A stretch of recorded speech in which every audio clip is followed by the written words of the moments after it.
Welcome out to another episode of It's All Been Talked Before. This is a good one. You know it. You're here. You watched it. The Visitor, Deep Space Nine, and It's All Been Talked Before. Hey, visit our Facebook page. It's All Been Trucked Before. That's what it is. It's so easy to find. Come check it out. Be a visitor there. Be a contributor. Be involved. Be a initiator. Does that make sense? Doesn't matter. Come visit us. Be a friend. We'll be a friend. You know, we love you. And we appreciate you being here. You're listening to me, so you're definitely a friend and not just a visitor. But thanks for coming to visit while we talk to visitor. It's all been Trek 4. Welcome out to another episode. It's all been trekked before. Your skeleton crew is here. This is Stephen. This is Olivia James, and we are here to talk about the episode often considered one of the best episodes of all time of Star Trek Deep Space Nine, The Visitor. And I did not say that to influence your opinion, Stephen, but what is... No, I mean, you saw that Keith and I and Sean Swain were debating this on a messenger chat earlier today because Keith was not able to join us, but he did let his opinions known, and we are going to talk about Keith's opinions as we discuss this. But tell me your opinions, first impressions on Star Trek The Visitor. Yeah, you know, Keith and I think both of us can be contrarian in different ways. Sure. So if he and I hear like, oh, something's awesome, then we're like, all right, we might be not always hypersensitive, but we might be. And the first 35, a lot of the episode, it's one of those where it's like, okay, it doesn't say there's a mystery. It pretty much says, I mean, I need to get focused. First impression, I thought the ending, they landed the plane so well. I definitely cried. Tony Todd's great as Sisko, or as Jake Sisko, I should say. I just stop with Tony Todd's great. You can just stop at Tony Todd's great. Yeah. I just thought he was so good in this episode and made it so he grounded it. And obviously, so did Avery Brooks for that matter. And so it's a weird construct at the beginning with the writer wanting to learn, but I ended up being like, oh wait, is this? Whoa, does Sisko die? Wait, what year are we in? How does this work? Da da da, and then usually I'm the person who's always like, just tell us what the mystery is, just tell me. And in this episode, I thought they did a good job of I was interested enough in everything that was going on that I was like, all right, we're gonna get there. And I thought again, it was worth the wait. Also, it made sense the way it ended. It has elements of the Inner Light and, one of our, when we're talking best episodes of Trek, City on the Edge of Forever, as far as the time travel and sacrifices needing to be made. And so I ended up really liking it a lot. There's the part of me is like, is this one of the best? I don't know if it's one of the best 10 episodes of Trek. Does this hang the moon is what I want to know. You know what? I think it does, but I don't know. It's probably not in my top 10 Star Trek, but it's definitely in there for DS9 and probably anything. Let me say this, probably for anything past TOS, it very well might be. It does land, and I get where and just to kind of encapsulate the discussion you guys were having in the green room, and as Sean said, it was like, for a one-off episode, it delivered, and we'll get into all the details of going on. But yeah, my first impression was, you know what, I cried at the end. What an interesting way to look at their relationship, and the Siskos, and this is all, we're season 4, so they've already done all the groundwork, so that we are attached to these guys. And I thought everybody in the episode did a great job with it. They got their moment. But yeah, we'll get into details. But sorry, that's my elongated first impression. That's fair. I did like it a lot. Yeah. As far as which episodes deserve an elongated first impression, I am all for this one getting one. I will say, when I first saw it, I don't think I saw it during the original run.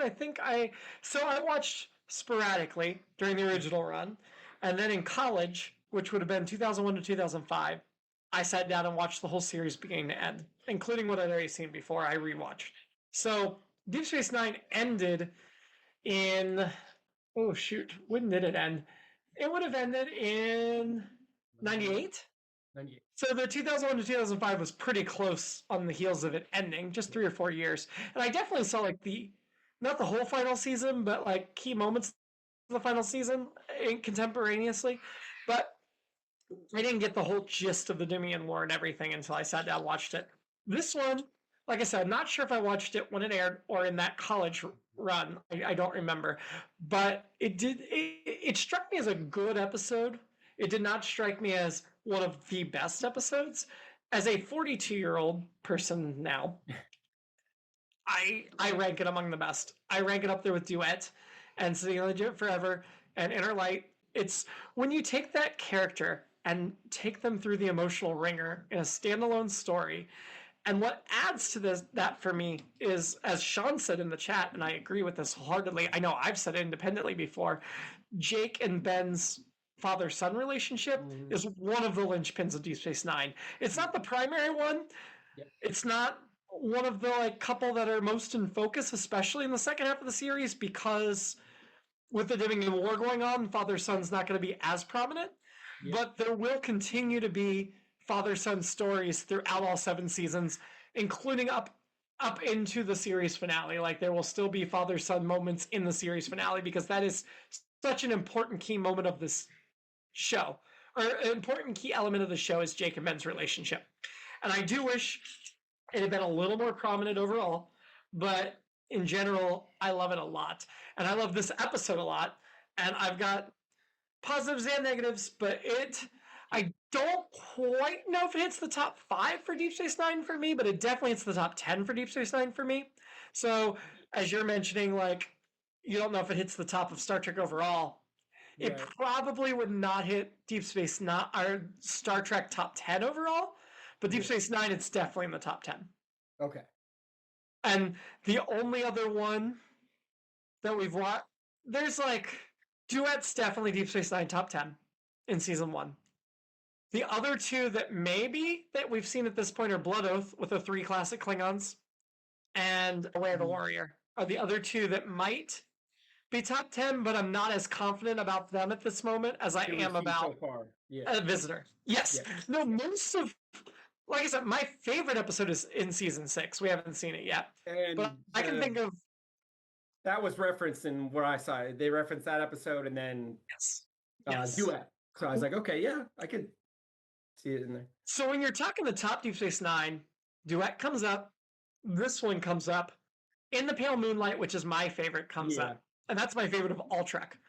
It might be my favorite hour of television ever made, not just Trek. Like, Wrath of Khan is my favorite film ever made. So, like, Kirk, Khan, there's no movie I've ever seen that beats Wrath of Khan. Plenty come close, but nothing that beats it. City on the Edge of Forever is up there for me. And, like, that was definitely my all-time favorite original series episode. Definitely going to make top 5 of all Star Trek, for sure. I would not be surprised if there's 2 original series in the top 5 of all Star Trek forever. I'm not sure. Let's talk about The Visitor. You and I are both agreed it's great. Hang the Moon level, top of the series level. Keith disagreed. And we will talk about why as we go through it. Yeah. But I do want to mention right up at the front, it was directed by David Livingston, one of the regulars. It was written by Michael Taylor, who I don't think we've talked about before, because I don't know that he wrote 4 episodes of Deep Space Nine, and this is his first one. Yep. He wrote 1 in season 5, and 2 in season 6, including the teleplay for In the Pale Moonlight. Right, yeah. He didn't write he doesn't have the written by, he doesn't have the story by, but he has the teleplay by. The other 3 episodes DS9 he contributed, he has written by. So In the Pale Moonlight, he doesn't get all the credit. But he also has 75 Voyager credits because it was a staff writer for Voyager seasons 5 through 7 and story editor. So on the strength of what he did for Deep Space Nine, Voyager hired him for their final 3 seasons. He also wrote 11 episodes of The Dead Zone. He wrote Battlestar Galactica Razor, which was like a TV movie, as well as like the webisodes that went with it. He wrote 6 episodes of the Battlestar Galactica reboot with Ron D. Moore, who was DS9. He wrote Battlestar Galactica Blood and Chrome, which was another TV movie they did for the new Battlestar. He wrote 10 episodes of Turn, Washington Spies. And then some other episodes of like Into the Badlands and Pantheon. Sci-fi, not a huge thing, but what he has to me are so monumental. I don't know. I felt like they got, like I said, this writer does not have a history of Star Trek before this episode, but he Mhm. has credentials after this episode Yeah. that push it, like make it prominent. I was looking to see if he was connected to Jerry Taylor, who was our Voyager eventually showrunner, executive producer. I tried Googling Michael Taylor, Jerry Taylor, and I Oh, don't know. I'm not necessarily I'm not finding anything seeing popping either. right up. So Yeah. maybe it's no relation. Taylor's a common enough name. If you Yeah. know, write into Keith at IABDpresents.com and let us know. Jerry Taylor and Michael Taylor's connection, if there is one. There may not be. But yeah. Start at the beginning. I love, because this is a writer's episode about a writer, I love that it starts out with a dark and stormy night. Right? Yeah. Yeah. That's great. I loved it. I know that maybe that's, I'm glad they never mentioned it. They didn't go down on the nose, but to me as a writer, I'm like, oh, if I'm writing the novelization of this, which they didn't do, I start Yeah. out with, it was a dark and stormy night, right? Or middle of the day. I think it's night, but given that there's sunlight in the final scenes, it could be middle of the day. I don't know. Yeah. We pan across a picture of Ben and Jake Sisko, circa about the time Deep Space Nine is Mhm. currently. We circle past Ben's baseball. When did you figure out what was going on or where we were? Was it the baseball? Was it the picture? Was it Tony Todd? Tell me when you figured out, when it clicked in for you that, oh, this is old Jake Sisko. It, is it, maybe it wasn't until the girl came in because, Oh, really? well, Till they said the name Jake Sisko? I, well, actually, I might have wrote that down facetiously. That's my first notice. Jake Sisko, what? The baseball was definitely a tip off. I knew it wasn't old, yeah, it wasn't Ben, but yeah, How so did you know though? Because it could have, until we hear Jake. Did you think for a minute it could be an old version of Ben? maybe all I remembered was that this was supposed to be a good episode from whatever we talked about before, but I didn't remember. Yeah, so yeah, maybe I did know for sure. It I mean, I and knew it was Jake from the start, so I don't know. Like, yeah, I think it might have taken me until, like I said, we find out that his dad's died and whatever and all that stuff. And I think that the girl, the young lady, Melanie, it's a weird device, wait, but it ends up working. it's very Interview with a Vampire, right? It is very much along the lines of that. And I know there's some other examples. In fact, I just saw a movie. It hasn't been released yet, but I saw it in Toronto. The Wizard of the Kremlin has a very similar kind of setup, and I can tell you this: it does not work in that movie. Oh Even though it's no! two, yeah, even though it's two great actors, it's Jeffrey Wright and Paul Dano. Oh God, yes, those are great Yeah. actors. So, I mean, I'm going to watch those guys do whatever, and they work real hard on it. But here, at first, I'm like, it was bothering me at first, but eventually I got more into the story than I didn't necessarily care about the device as much. But so I got past that. So like I said, I already knew this viewing, obviously, that it was old Jake. I can't Mhm. remember if I ever didn't know it was old Jake or Yeah. not. Like that's gone. That was 20 Yeah. some years ago. Yeah. What my first impression would be. I did really ping this time that they mentioned he lived in the bayou, that this is near New Orleans, Louisiana, Mm. because we're gonna get.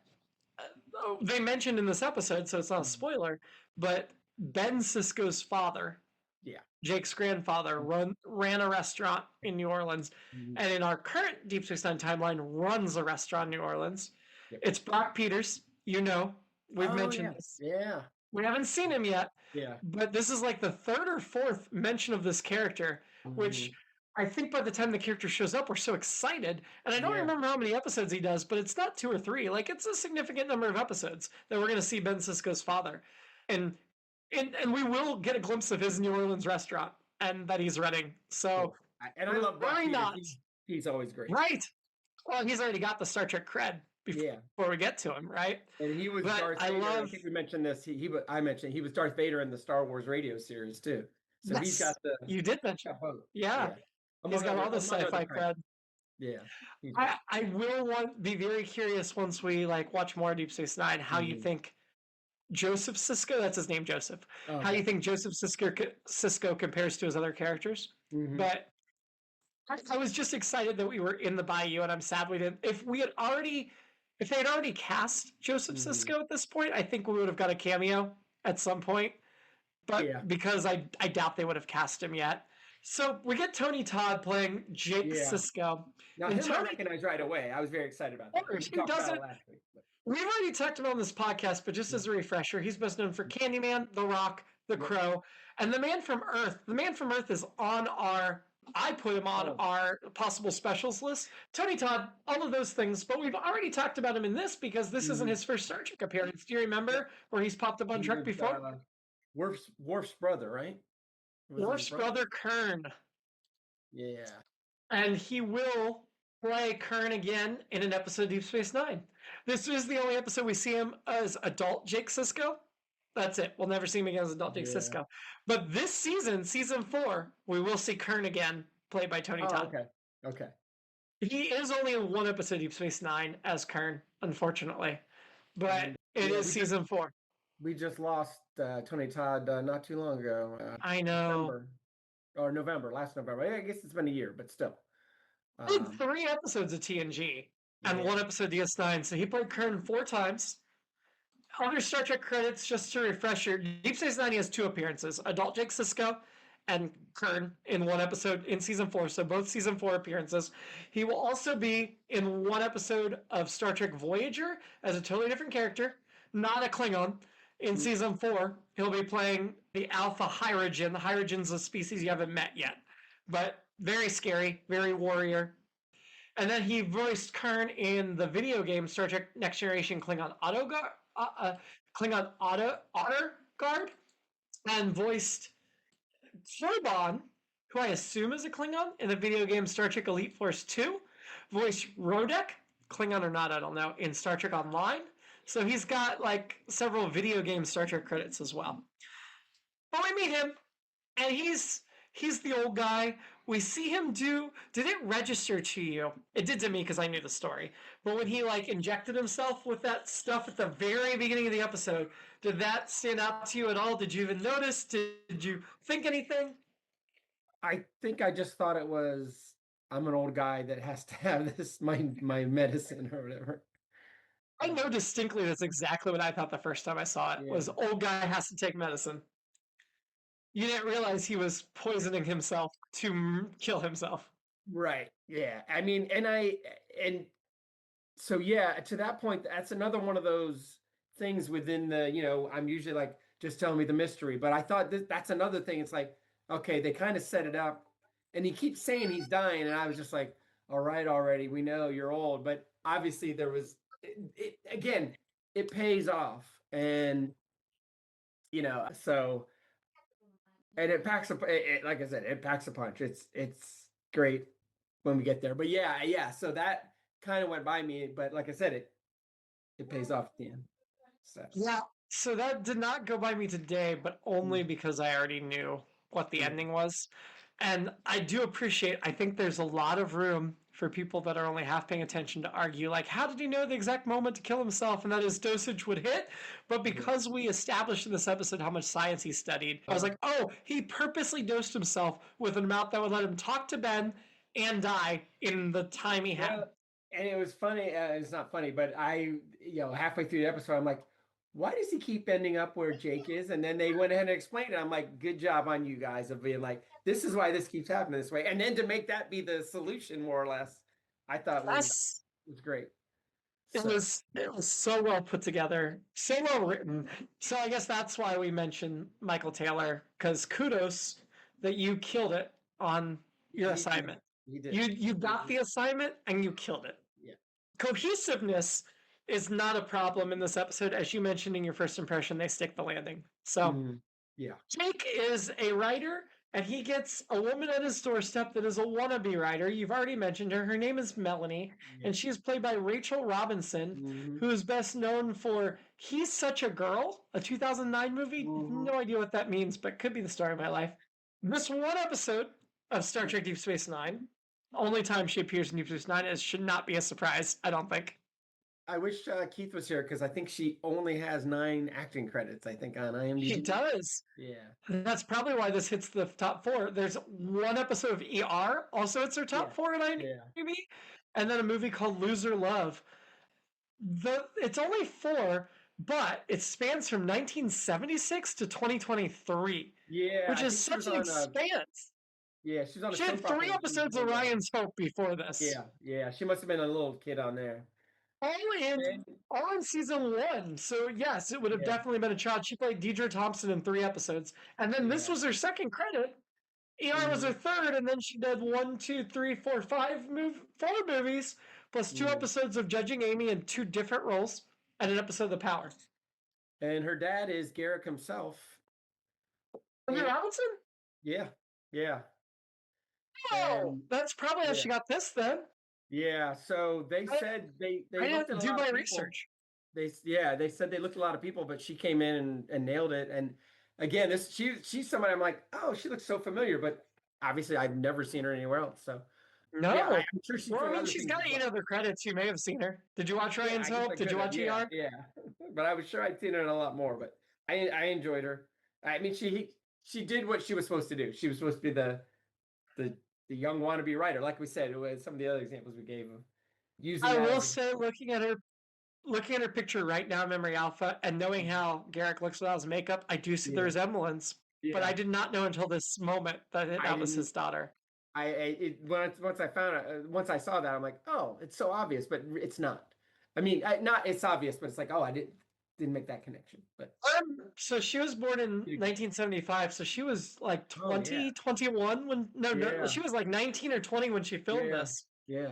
And I don't know if maybe this is why she got a few other credits after this, like child actor, and then didn't act for a while, or maybe like I don't know what her father's acting credits are outside Deep Space Nine, so maybe there was he was already in the business. I don't know. That's right at Keith at IBDpresents.com, or I will probably do the research offline, but I'll forget by the time we record the next one. It does say her primary job, according to Memory Alpha, her primary occupation is as a singer-songwriter, but it only lists 3 albums, a self-titled EP in 2003, a second album 4 years later in 2007, and a third album in 2009. Oh, a fourth album in 2015. So like 3 close together and then a fourth, but that was still 10 years ago. It does say, there's a quote on Memory Alpha from Ira Stephen Bear, the eventual showrunner. She gave a very lovely performance. I know Andy was very proud and he had every reason to be. And I do agree with that. Yeah. David Livingston, the director, said we saw a lot of young women, but she blew everyone away. She had an innocence and an intelligence and an enthusiasm, all the qualities I thought made the character very rich. And I agree, she felt like a real actress. This character is a trope. This character is one note.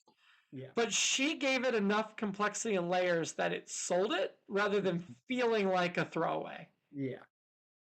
So major credit to Rachel Robinson, despite her very thin resume.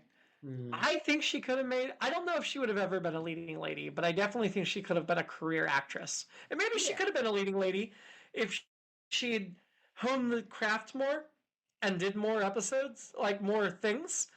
I think the talent she displayed in this episode was a bit raw, not leading lady status.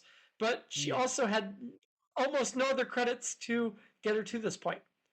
So who knows if she'd honed the craft, if she would have risen to the top of the field. She was in the running to be Ezri Dax, who I don't know who that is yet. So, but anyway, she was in the running for that. Oh my goodness, I'm sad that you even saw that name. Old Jake mentions to Melanie, today of all days you show up, which to me, because I knew the ending, I'm like, oh, for you, I get how you just look past it. I'm sure I did the first time. Like, oh, it's like, oh, what's going on today? And then, They did mention really early in the episode that Jake's father died at age 18, which I think should have set alarm bells off for you because you had to know Jake was about 18 already on the show. Yeah. Okay. Yeah, and so for some reason in my mind when it first happened, I'm like, well, when is this set? Even though I'm looking right at young Jake, in my mind, I was like, this has to be way down the road. Because we always joke about, oh, well, they're probably dead. I guess that's it. That's a wrap on them for the series. But in my brain, I was still like, wait, is this going to be canon? And then, like I said, they found a good the way they unwound it or whatever. I thought was good. That was great. So you thought for even a second this was Ben Sisko's last episode? No, no, no, no. I just thought that in my brain, I kept thinking it was like, oh, this happened like 4 or 5 years in the future of That DC. they were giving you a preview of post series. Yeah, that's what I Okay. thought. Yeah, Okay. even though it I doesn't make noticed. sense, but that's Well, what fair. No, no. The beginning of the episode was contemporaneous of where we are in the timeline. Yeah. So Jake's already 18.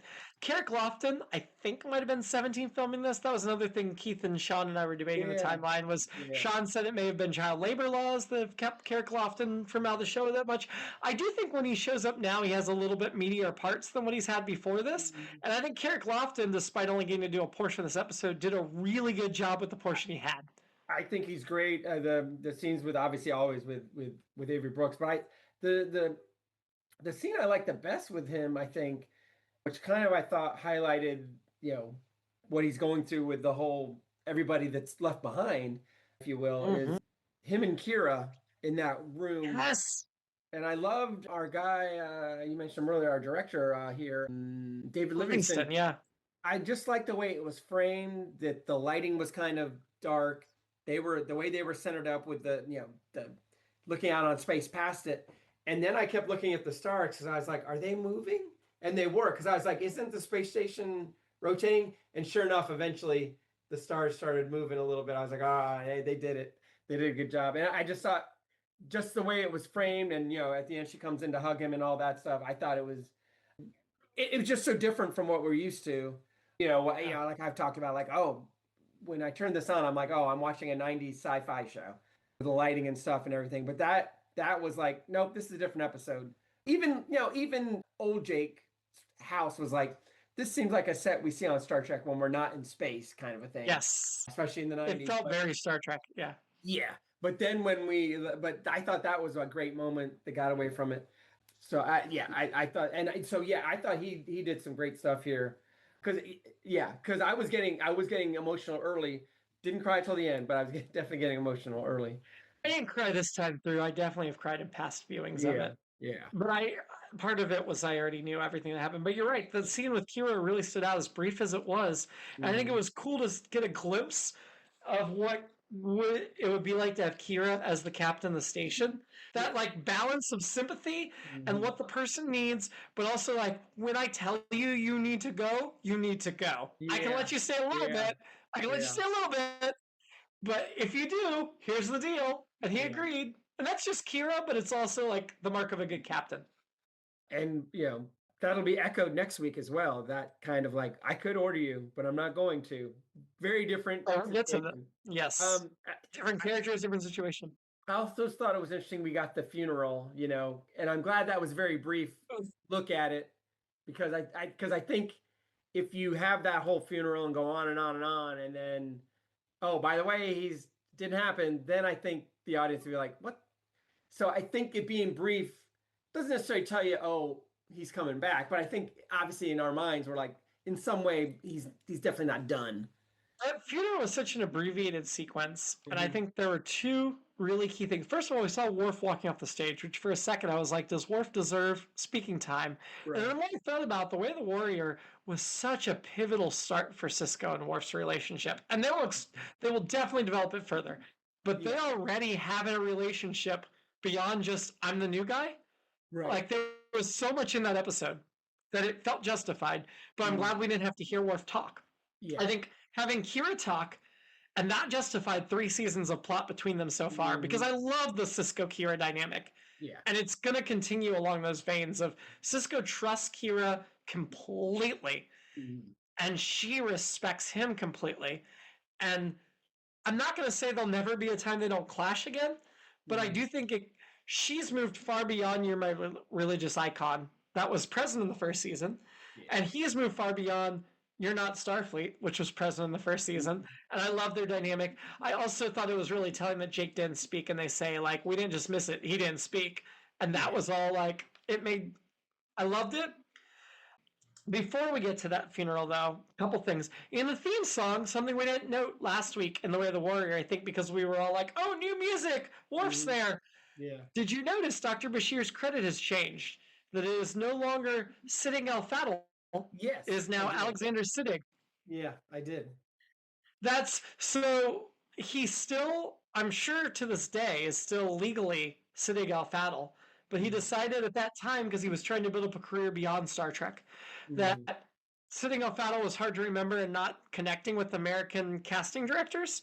So he made that change, Alexander Siddig, probably very wisely, halfway Mhm. through Deep Space Nine, that while I'm on a show that's getting some attention and has some gravitas, let me Yeah. change my name to something a little more, but it moved his placement because the after Avery Brooks, everybody else in the credit is alphabetical by last Alphabetical. name. So to go from Al Fadl to Siddig moves him way later in the credits, which I think is a fair trade-off. I don't think Yeah. that matters so much, No. but I also think for actors with an ego that might have mattered. Hmm. Yeah. So anyway, I just noticed that. I looked for it this time, and then I googled it to confirm, but it was season 4 when they made that change. I also thought with the funeral, it's and just to go with funerals where the person comes back. Obviously, Wrath of Khan, you know, it one of the greatest moments is Kirk's speech. Obviously, although Obviously, we can debate the human line or discuss the human line. I wouldn't say debate, discuss. no debate. That is a beautiful line. It's a great. It is. Yeah, Period. Period. we're in agreement. During that scene was like, is he going to phase in during this? And he didn't, but it just made me think about that again. And so that also, kind of gets into me in the back of my mind was still like, oh, he's coming back, obviously. I'm glad he didn't phase in during this though, because I Me feel like too. that would have been what happened if it was a whole crew episode. Yep. Because it was Well, a Jake episode, that would have been distracting. and like I said, I love that later they're like, well, no, I'm the reason he keeps coming back, and that was the solution. And It's tied to Jake, not the Defiant, not the yeah, wormhole, not yeah. the yeah. And so my alternate episode was that everybody does see Cisco a la Tholian Web when everyone keeps seeing Kirk, which is still very Sure. different, but still everyone's seeing him. And the other thought I had was in my mind, he pops into Jake's quarters, and I'm like, what if Jake was in While the Jake's middle of masturbating. something? Yep, you read my mind. That's not an I was like, explicit Dad, term. what the yeah, it's actually the Seinfeld thing. It's like, well, what'd you do if your dad? He's like, well, I couldn't go to him right then. I had to zip up and then go to him. Be like, where are you? Where are you? What's going on? Yeah, the whole event before they go off on the Defiant and Ben disappears. There's already Ben being worried that Jake is missing life, having Yeah, being a writer, having his nose in the book. yeah. I, for some reason, I identify very strongly with that whole thing. I Mhm. Jake is high on my list of Trek characters because he's a writer, and that's something I identify with for sure. But he's worried about Jake missing life, makes him go on the mission with the Defiant to see some cool Yeah. space thing because of that. And then I also really, really love that in that sequence where he tells Jake to stay behind and Jake follows him to engineering, Ben clocks him as he's dealing with the emergency and then immediately says, get this thing for me, help me. Uh-huh. Like, Yeah. that to me is him treating Jake like an adult. And even though Jake's arguably not an adult, it's a sign that Ben is a great father. It's a sign of the evolution of their relationship and of Hmm. Jake's evolution. I don't know. Hmm. I just love it. But then that also makes the absence at home so much harder when Ben disappears right in front of Jake's face as Hmm. they're like holding the same thing and there's an electric shock and then Ben's gone. Yeah. Like Ben's disappearance would not be as rough had it not happened while Jake's like got his hand out to him. Well, and I'll say to that, for some reason, and maybe I was just very relaxed or wherever or what I was just into the episode. I was shocked when that bolt hits Cisco. I'm like, whoa, what? Like, Mm. I obviously I did not peek ahead to see what happens in this episode, thankfully. So I was just like, whoa, that's where this episode's going. So yeah, I was legitimately shocked when it got him. Even though you already knew he was dead because we already have I future did. Jake. I didn't. For some reason, I didn't think that was what was going to happen. Okay. But even though I should know better when it comes to warp cores and engineering and all that stuff. But yeah.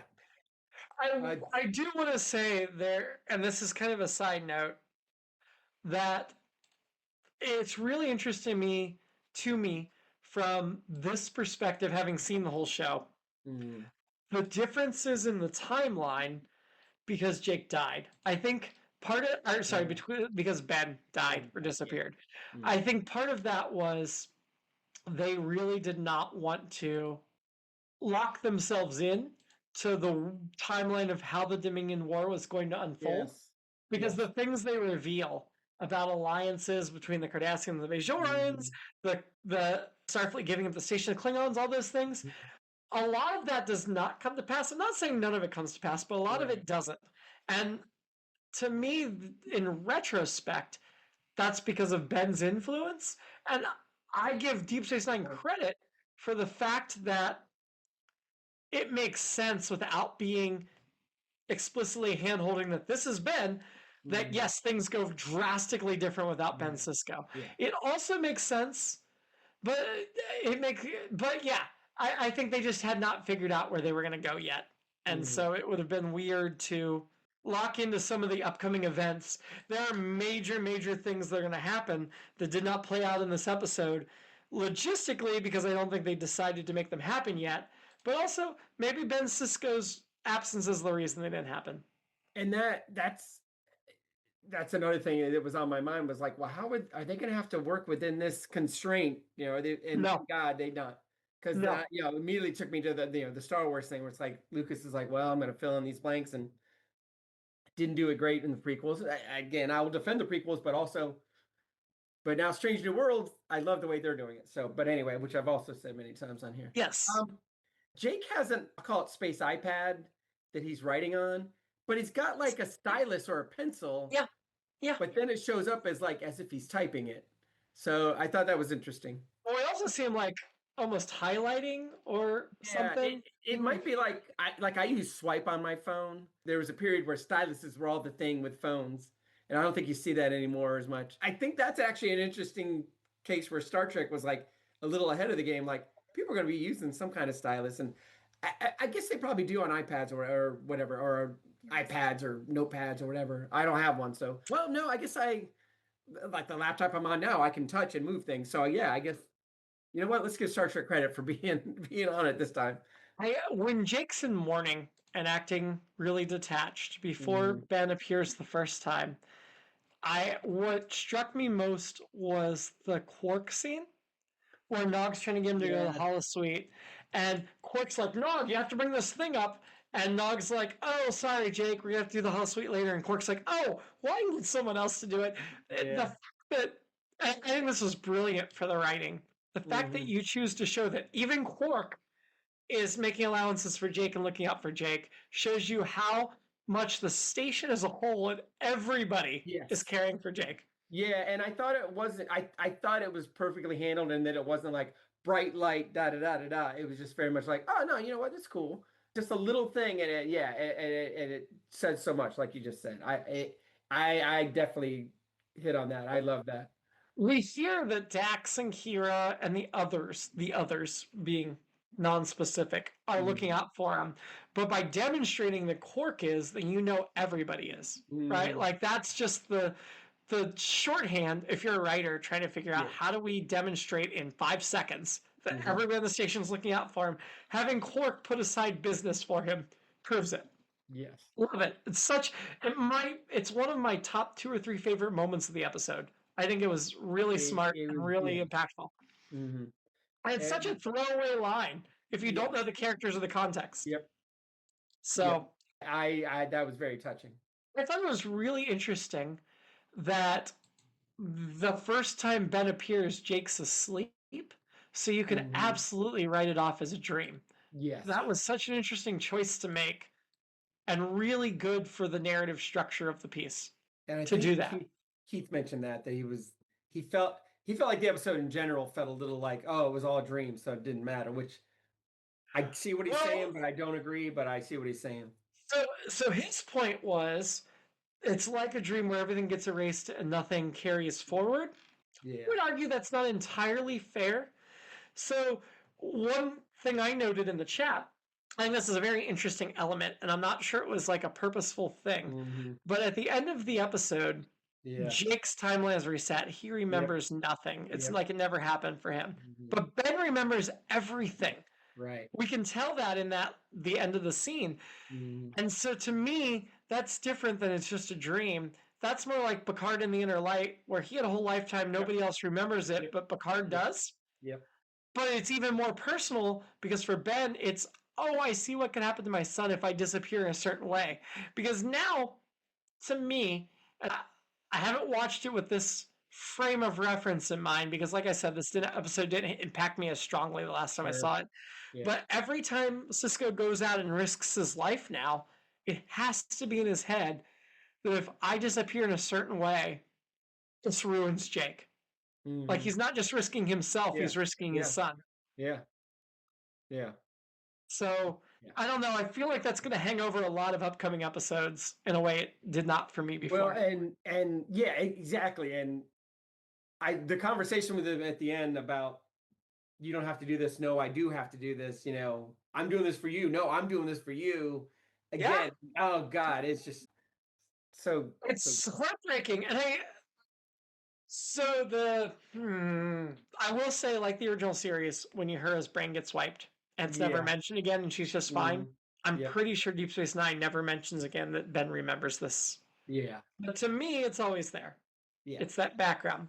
So, I mean, it's kind of that thing of it's like if you're Ben, it's like, oh, well, he had this great successful life as a writer. Is he going to have it here? But on the other hand, he's also not going to spend, hopefully, like you were just kind of alluding to, worried about trying to find his dad or trying to save his dad or do this or that or get caught yeah. up with this. So Yeah. I think it's a really good way to do because at first I'm like, oh, have we created an alternate timeline? And we We did, did. but now it's gone, right? Yeah. So Yes. yeah. So my alternate episodes, I have two of them. But one of them is that we do a parallel alternate timeline as the series unfolds of these two different timelines of Ben there or Mhm. not. I think if they'd really leaned into the religious angle of Ben as the emissary, which they lean into a certain extent for the rest of the series, like that's not a forgotten plot line. That I is like still that they important. dropped in that in this episode, those Yes. religious things. I like that they just kind of dropped a little bit in. It was good. That mattered a lot to the way politics unfolded in this versus the Yeah. timeline that's going to unfold. Yeah. But to me, like Ben as the religious figure is going to be a factor, an actual front of mind factor periodically throughout, all the way through the series finale. Like it's Mhm. not dropped, it's not a forgotten plot. Right. The writers on this show were definitely not going to end the show forgetting that. Yeah. So that's I mean, I don't know. I liked the updates of the politics, even though this episode did not need an update of the politics. Right before the Jake Kira scene, where we heard like, oh, the Bajorans signed a pact with the Cardassians and the Klingons, whatever. I liked that because I think it made it feel more real and more fully developed. Yes. And you only needed a couple lines. You didn't need to explore it, and that's fine. But I liked Well, I that. like speaking of some of the other things in that timeline. I like seeing Nog's development.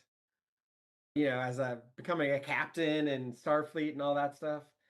And I actually laughed very hard when he said he doesn't ask girls to choose food anymore. That was a good throwback to last season with Lark Yeah, Voorhees. it was a really good call. It made me laugh very hard. And also, again, it's one of those little things of like, and I know you said Dog's going to develop and he has continued to develop, but just the idea like, oh, this kid actually learned. No doubt a lot of that's from his interaction with the other people at Deep Space Nine, but I thought that just made me laugh. I thought it was great.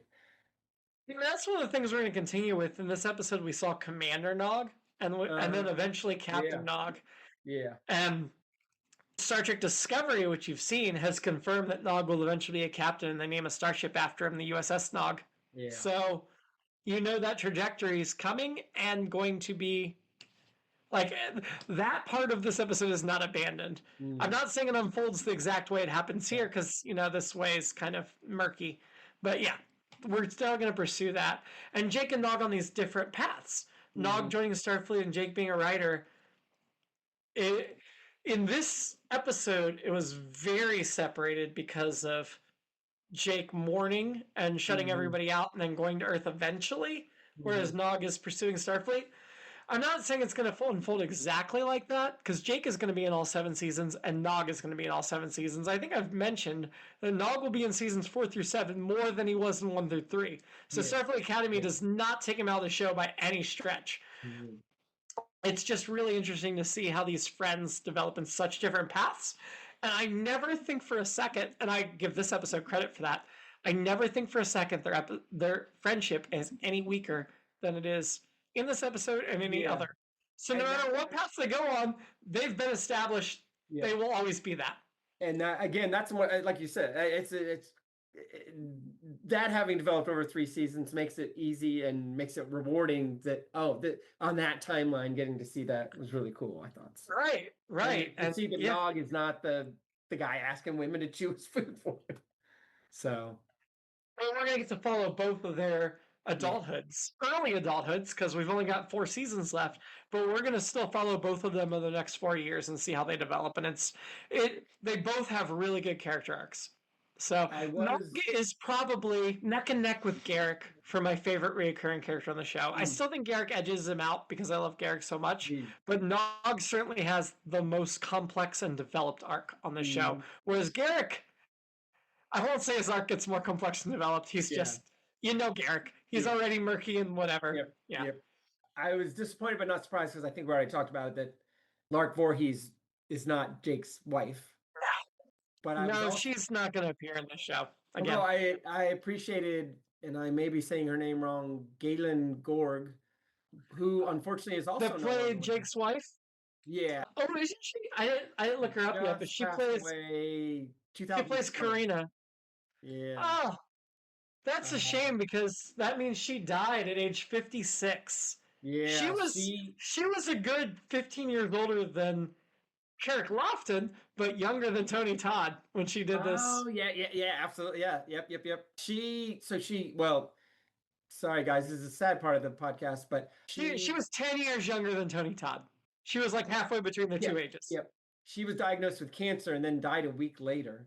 So Oh, it was in the middle of the funny. pandemic. So She's best known for RoboCop 2, Point Break, the 1991 film, this one episode of Deep Space Nine, and one episode of Star Trek Voyager. According to according to IMDb, her episode of Voyager is in season 3. Stevie, you're not gonna believe this. It's the same character. No, it's not. It's a totally different character. Wouldn't it be wild if it was the same character, though? She also was on an episode of Parks and Rec in 2015, one of her last credits. So I'm like, she did pretty good. So she died in 2020, but her last credit's actually 2023. Yeah, she was still doing it. Yeah. Ton of credits. Like, working actress for sure, getting lots of work. Her first credit was a music video for ZZ Top, the year I was born, 1983. Oh, Sharp Dressed Man, yeah. Yes! Ben's first appearance on the station, there was The Dream, and then he appears to Jake in the hallway, and that time I feel like he stays the longest because they have time to get him to sickbay and look at him.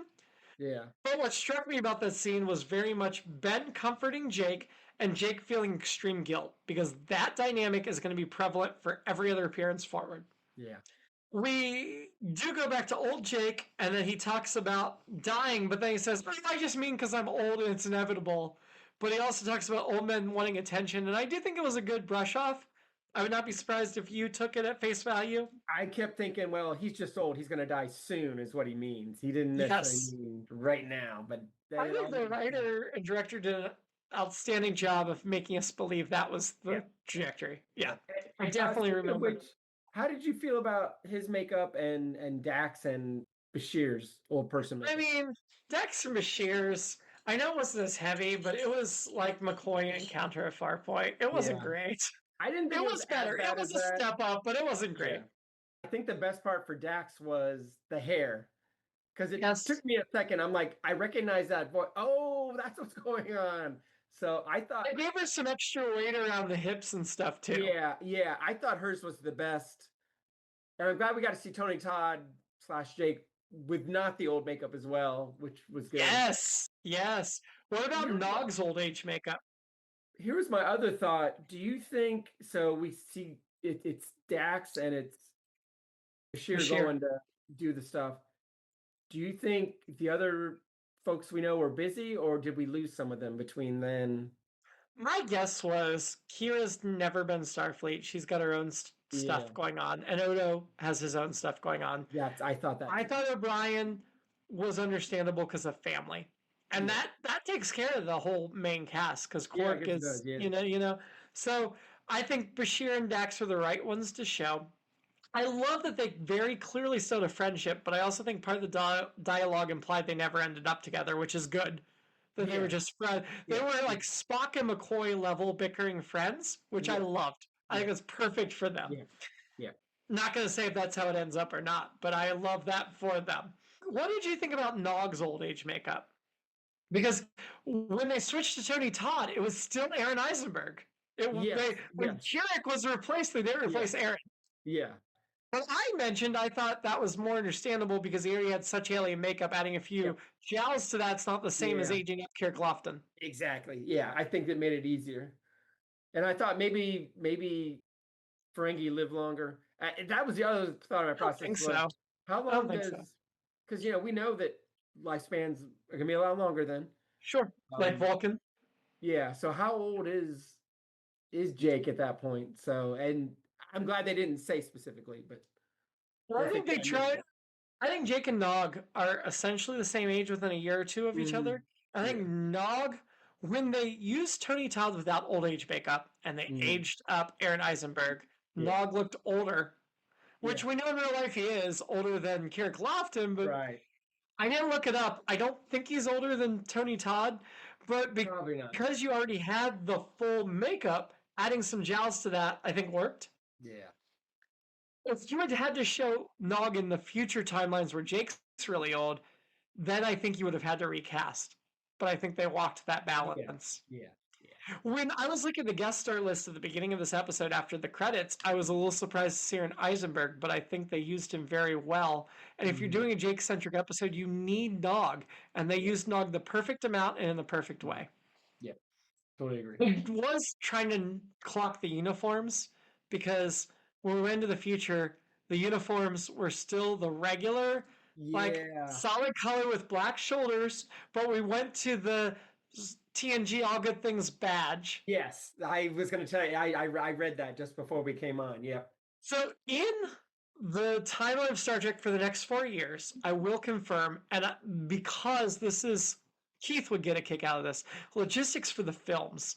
After Generations, where they tried to build them new uniforms and they only half did it, and they had to like steal some of the Deep Space Nine uniforms. hmm Do you remember hearing about their Voyager Yeah. Yeah. uniforms to make it Yeah. work? When they did First Contact, they wanted all new uniforms, so they built a new uniform, and Deep Space Nine switches to those new uniforms Oh, okay. in season 5 because First Contact comes out, and you have to hmm match that. Voyager never switches because in the Delta Quadrant Sure. they don't have to because Right. they're disconnected. Yeah. They, the new uniforms they switch to don't match this. However, there's been a lot written about Starfleet uniforms during wartime are different than peacetime uniforms. And because we're about to move into a Starfleet Mhm. wartime, Okay. that explains the switch in First Contact and what's coming. In this alternate timeline, it sounds like war never fully breaks out. I think because the Alpha Quadrant powers never get it together. So maybe the Mhm. Dominion never invades. Whereas with Cisco still alive, they get it together. So the Dominion sees a threat. I think in my mind, in headcanon, it's never Yeah. established on screen. That's the way it's different. Uh-huh. But in my mind, the Dominion does not invade in Jake's future timeline because without Cisco, they don't. Everybody doesn't get together. Yeah. So that's how I justify that. But they did, if you know, in the future Defiance scene where Captain Nog takes out, and we have old Jadzia and old Bashir, they have a different uniform that we never see again in any other iteration. They should have brought him back for Searching Picard, but they don't. They have a different uniform, which I love. I love the Searching Picard uniforms, which you haven't seen yet, but it's not these. It's not these. They went a different way. I will say the badges in every Star Trek After All Good Things, they adapted that the All Good Things badge exists for that period. And if that's the one thing you're taking forward, because All Good Things gets rewritten, this episode gets rewritten, if that's the one thing you decide you take forward, the badge is correct. Is correct. I think. Change everything else. Keep the badge. Fair. They mentioned a Dominion attack in this alternate timeline. They mentioned that Morn takes over the bar because Quark eventually gets his moon, which I like that Quark has a victory. It's not just Quark gives up. Again, not how it's going to play out, but you know that because you've seen Lower Decks and Discovery. So you know. Morn talking to something like that. Like, so a lot of episodes, we've already seen this in episodes that they mention Morn never shuts up and he talks so much. Yeah. We just never see it. Morn never utters a single line. It's not Wilson from Home Improvement where you show his face at the end. Right. We will never get a Morn line, not even the series finale. I'm sorry to tell you. But we're always going to know that Morn apparently talks a lot. I like that everyone came to Jake's wedding 7 years ago from the scene we see. Yeah. They mentioned Kira, O'Brien, Bashir, Dax, everybody came. Yeah. Which I think Garrick probably came too, but he didn't mention him. Yeah. Morn. Yeah. Jake's guilt, primary motivating factor, which is going to come into play when we get to the rankings. Age 37, Jake completely abandons his writing career, studies subspace mechanics, and becomes a scientist and engineer, which leads to his divorce. But it also justifies the rest of Jake as an old man and him figuring things out. Yeah. It's both heartbreaking and amazing. Mm-hmm. Yeah. Like he sacrificed his entire life. Mm-hmm. Yeah, I mean, I think it's insane. I don't think that's the logical or right move to make. It works out in the end. It absolutely pays off. If he did not do that, Ben would never survive. Yeah. So it's hard to get upset with Jake. But had that final plan not worked, aren't you mad at Jake for wasting his life and wasting everything? Yeah, I think so. Right? That's the part that really bugs me about this episode. Is you want to hate Jake, and the only reason you don't is because it works.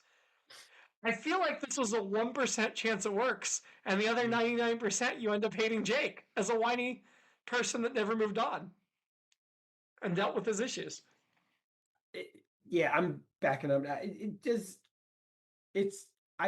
nice that Jake still welcomes people that remember him as a writer, that just show up. Sure.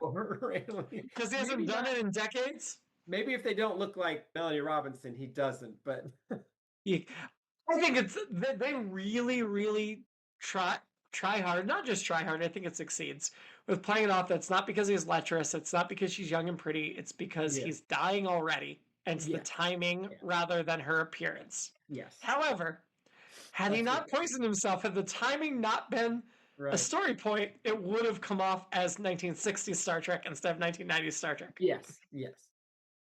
They mentioned in the future old Dax and Bashir in the Defiant. Oh, I haven't used a 2D panel in a while, which cracked me up, especially with Star Trek Discovery, which has 3D panels.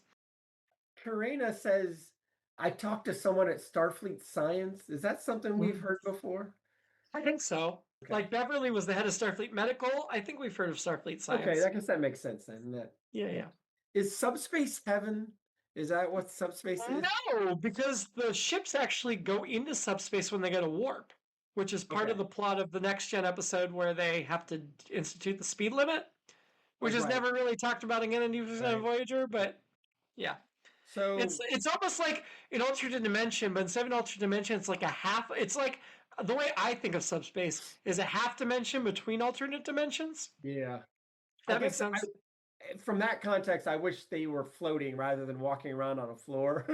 Sure. In the fog, but I mean, I still gathered that it was subspace is very illusory, you know, very ethereal, illusory. But yes, that's the white void we got. Yeah, helped with that. They're both in subspace for a minute when they try to save him, and Ben begs Jake to stop wasting his life, which Jake then subsequently completely ignores. Yes. Again, the only reason Jake comes out of this okay is because it works. Then we get the rain stopping and the sun, and they talk about new stories. In this watch, which definitely was not present in the last watch, I think the sun was very metaphorical, very allegorical. Mm-hmm. Did you register the difference in the weather and the look and the lighting, or what, did it just kind of wash over you because you were focused on the characters? Maybe in just a little in the back of my mind, back of my senses, but yeah, not it wasn't. Yeah, it didn't hit me necessarily. Yeah, It wouldn't have hit me until this view. I yeah. definitely would have been so focused on the characters, I never would have noticed anything before this. But in this view, I was like, oh, the sun's come up. There's hope. It's a whole new day. Mhm. Really excellent David Livingston, because that's a director I choice, thought right? he did great stuff in this episode. He is a regular Star Trek director, Mhm. but I would argue, we could argue what the best episodes of Star Trek were. I would need to look at his complete filmography, but I would argue this is probably his best episode of directing. Might be number one.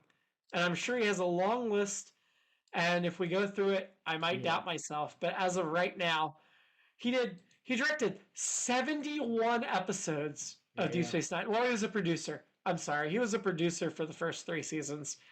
But 17, directed 17. Deep okay, Space Nine. you're right. And 28 Voyagers. Voyagers, yep.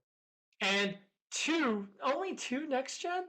Yeah. That shocks me. Just The Mind's Eye and Power Play, which we both thought were good episodes, but not amazing episodes. Yeah. But yeah, 17 DS9 and 28 Voyager and 15 Enterprise.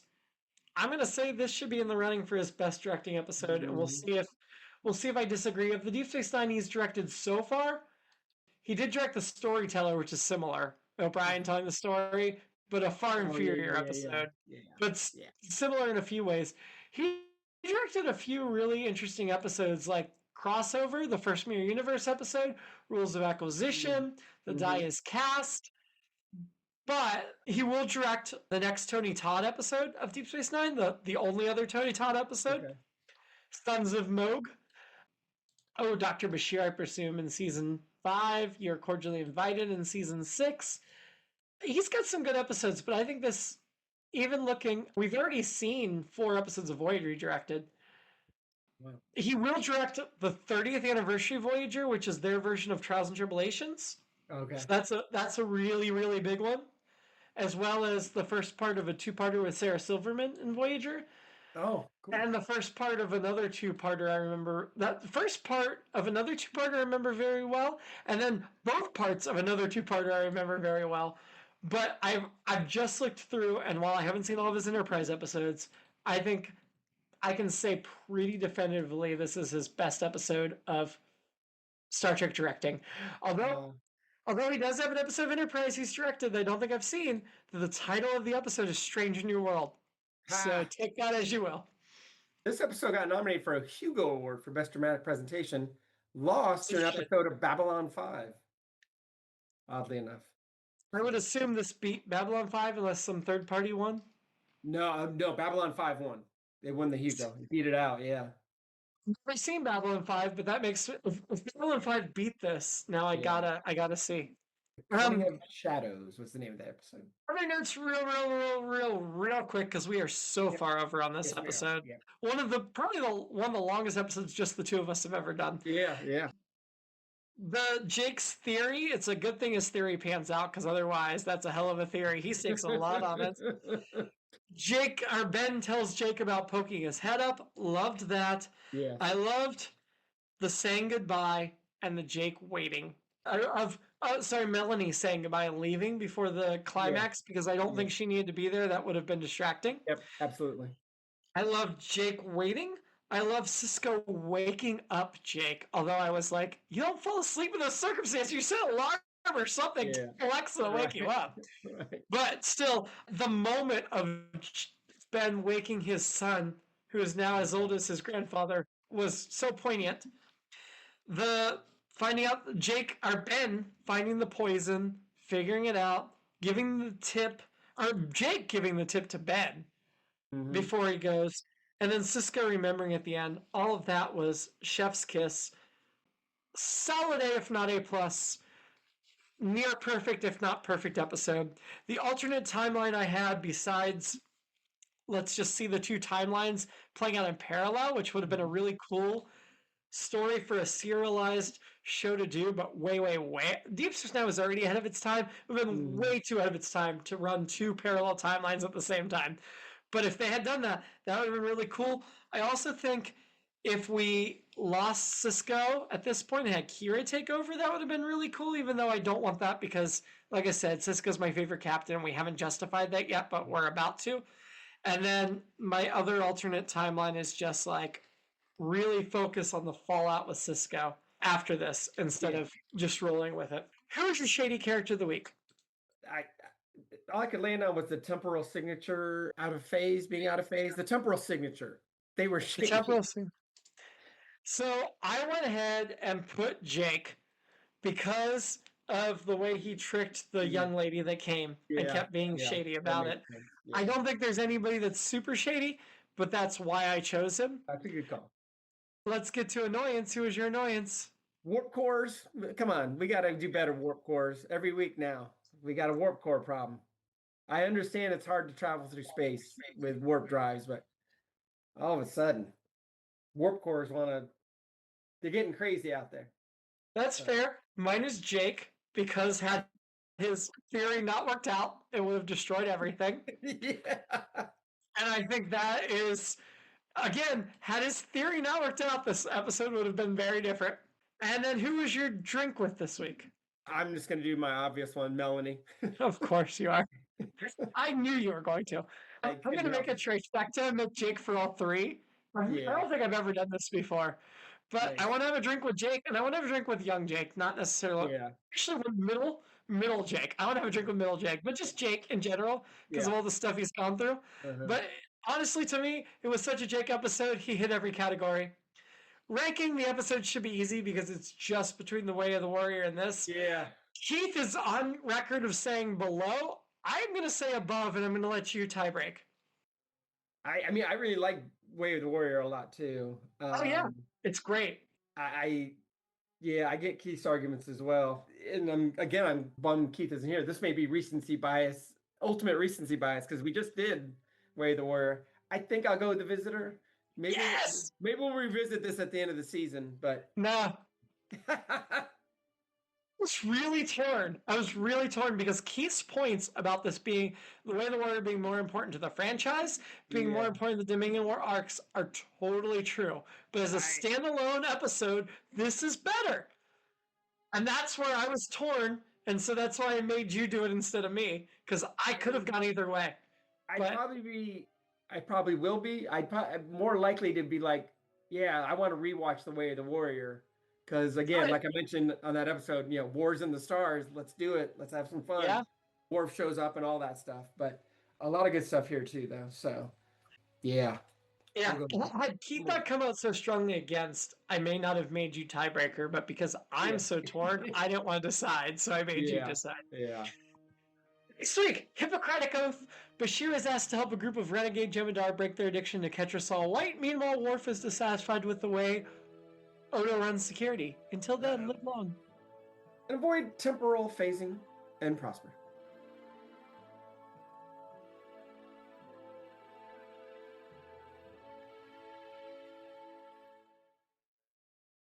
It's All Been Done presents Who's Got the Time?